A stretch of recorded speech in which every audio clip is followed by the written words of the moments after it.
চাষ করে, তা আল্লাহ চালায়। তো আপনি তো কিছুই করেন না, খাওয়ার সময় খান আবার মসজিদে বসে থাকেন, তা আপনার কি করে চলে? ইমাম সাহেব যখন বারবার বলছে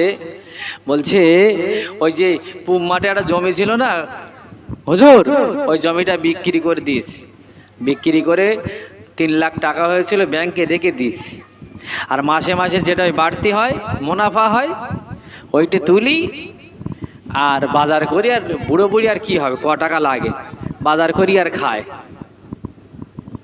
ইমাম সাহেব বলছে এটা তো সুদ, ব্যাংকে টাকা রেখে যেটা বাড়তি হয় কি, ও টাকাটা কিসের টাকা? ওটা তো আপনার না, ওটা পায়খানা ঘর করার জন্যে মাদ্রাসায় দিতে হবে, তা পায়খানা ঘর করা যাবে, মাদ্রাসায় লাগানো যাবে না, কত কঠিন টাকা। আর যদি বলে সুদের টাকা দিচ্ছি সব হবে, মনে করলে আপনি বেঈমান হয়ে যাবেন, ওরা মনেও করা যাবে না, মানে ফেলে দেওয়া হবে না, রাস্তায় ফেলে দিলে ভালো হয়। সুদের টাকা এরকম একটা জিনিস, নোংরা জিনিস।